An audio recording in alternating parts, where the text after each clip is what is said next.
नमस्कार दोस्तों, आप सभी का स्वागत है। दोस्तों, भगवान शिव जो देवों के देव महादेव है, वे सभी भक्तों पर अपनी कृपा बरसाते हैं। भगवान शिव को भोलेनाथ भी कहा जाता है क्योंकि वह अपने भक्तों में कोई भेदभाव नहीं करते। चाहे दानव हो या मानव हो, राक्षस हो या पशु हो, सभी पर समान कृपा बरसाते हैं। दोस्तों, आज की वीडियो में हम आपको एक रोचक कहानी सुनाने जा रहे हैं जो कि एक सच्ची घटना पर आधारित है। ये कहानी एक सच्ची शिव भक्त की है जिसकी शिव भक्ति ने इतिहास के पन्नों पर एक चमत्कारी एवं चौंका देने वाली घटना को हमेशा के लिए दर्ज कर दिया। जी हाँ, ये ऐसी घटना है जो कि ब्रह्म पुराण से ली गई है एवं जिससे आपको मालूम पड़ेगा कि प्रभु की भक्ति में कितनी शक्ति होती है और अगर मौत भी सामने आ जाए तो उसकी भी मौत हो सकती है। जैसा कि हम जानते हैं, जो ईश्वर का भक्त होता है उसके स्वामी सिर्फ और सिर्फ ईश्वर ही होते हैं। अन्य किसी का भी उस पर कोई अधिकार नहीं होता। यहाँ तक कि उस पर तो मृत्यु का भी कोई अधिकार नहीं होता और अगर अनाधिकार मृत्यु द्वारा कोशिश की जाए तो उसकी भी मृत्यु हो सकती है।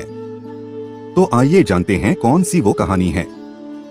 एक परम शिव भक्त की जिससे मौत को भी हारना पड़ा। एक समय की बात है जब गोदावरी के तट पर एक ब्राह्मण रहता था जिसका नाम था श्वेत। श्वेत नाम का ब्राह्मण भगवान शिव की भक्ति में हमेशा लीन रहता था, यहाँ तक कि वो हर व्यक्ति में एवं अतिथि में शिव जी को ही देखा करता था और सभी का भली भांति आदर सत्कार किया करता था तथा खाली समय में शिव भक्ति में लीन रहता था।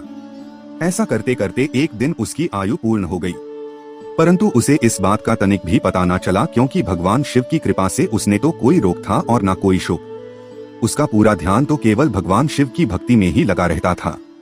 ऐसे में जैसे ही उसकी आयु पूरी हुई तो यमदूत उसके प्राण हारने के लिए आए, परंतु वे श्वेत के घर में प्रवेश न कर सके।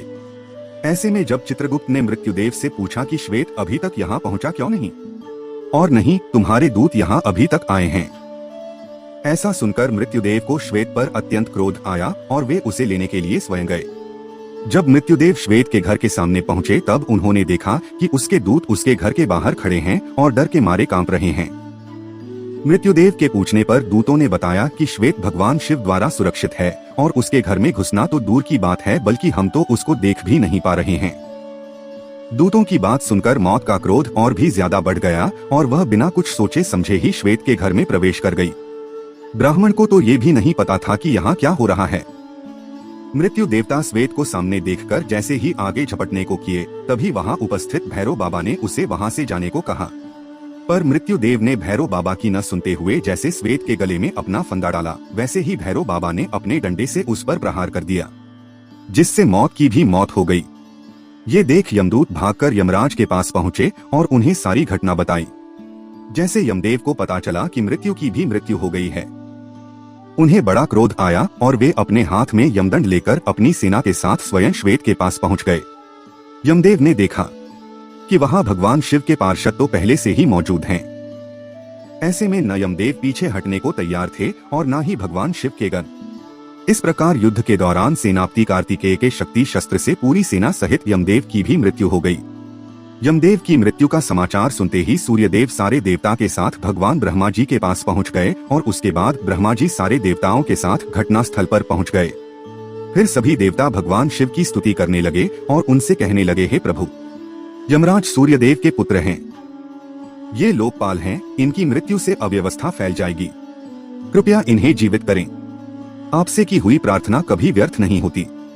कालों की काल महाकाल ने देवताओं से कहा, मैं भी व्यवस्था के पक्ष में हूँ। वेद की एक व्यवस्था है कि जो मेरे अथवा भगवान विष्णु के भक्त हैं उनके स्वामी स्वयं हम लोग ही होते हैं।